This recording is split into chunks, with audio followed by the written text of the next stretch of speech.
Bueno, orain arte ikusi dugu zein dan eremu gravitatorioaren teoria orokorra. Orain ikusiko dugu zein erabilpen daukan edo nola ulertu ditzakegun zeruan gravitazio eremuen menpe mugitzen diren gorputz horiek zer gertatzen zaien, zelako abiadura duten, orbita batean jartzeko ze energia behar dugun, orbita horretan egotagatik ze energia duten.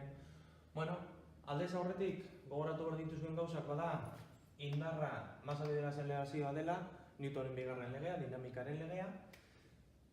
Ibidura zirkularrean abiadura angeluarra, abiadura lineala bider erradioa dela, eta abiadura angeluarra badela buelta bat emoteko behar duen denboraren arteko erlazioa. Hau da periodoa eta hau bipi buelta oso bat. Igidura harmoniko simplea ikasturte honetako lehenengo gaian, gauza hori buruz egin dugu.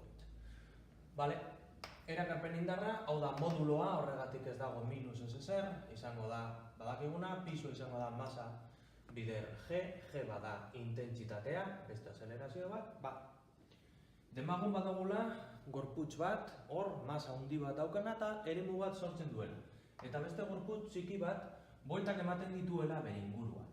Hemen eragiten duen indar bakarra, erakarpen indar hau da, indar gravitatorio hori, baina fizikan askotan gauzak modu desberdinetan deitu ditzakegunez, hau baita izango da indar zentripeto bat. Bueltak ematen ditu eta indar zentripeto bat dauka onuntza. Orduan esan dezakegu, bi indar hauek berdinak direla, hau baita negatiboa da. Orduan, idatzi dezakegu, jarriko dugu, kolore honekin egingo dugu, jarri dezakegu masa bider abiadura lineala karratura zati R, indar zentripetoa, hau dalako masa bider azelerazio normala, berdin G masa zati R karratu. Danok ulertzen dugu hau, indar gravitatorioa, beste modu baten dituta indar zentripetoa kasu honetan, adierazpen matematiko desberdinak dituzte, berdintzen ditugu, eta zer egin dezakegu?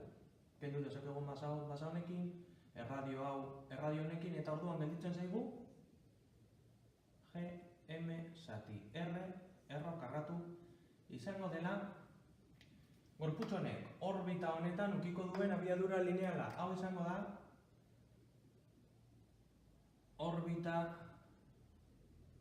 abiadura edo abiadura orbitala.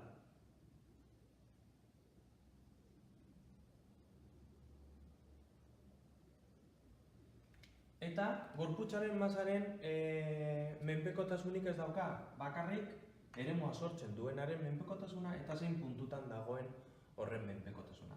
Honekin, atera ditzakegu energia mekanikoa kalkulatzen badugu, bat zati bi mv karratuken G, m zati R, energia zinetikoa, energia potentziala. Zer lortzen dugu amendik eta eriketa askotan erabili behar izango dugu hau? Sartzen badugu hemen abiadura hau, zer lortuko dugu? Lortuko dugu bat zati bi m G, m zati R. Hau da v karratu, eta ni jartzen badut karratura, erro karratu hau ateratzen dut. Ken G, m zati R. Adi, oso bat negatibo eta oso horren erdia positibo. Honek zer ematen digu? Energia mekanikoa minus bat zati bi G, m zati R izango dela. Orbitatzen ari den gorputz baten energia mekaniko osoa izango da hau. Erabilgarria? Bai, oso erabilgarria. Kalkulatu dezakegulako puntu horretan eta masa bat eukitzeagatik zein da bere energia mekanikoa, eta gero hortik beste puntu batera eroateko zenbat energia eman behar zaion, edo zein abiadura eukiko duen, gauza guzti horiek kalkulatu ditzakegu. Orduan, orbitan egotagatik, abiadura orbital bat eukiko du, eta energia mekaniko zehatz bat eukiko du. Repasatu hau ondo, ariketak egiteko oso erabilgarria delako. Funtsezkoa da hau ondo ulertzea. Aurrera.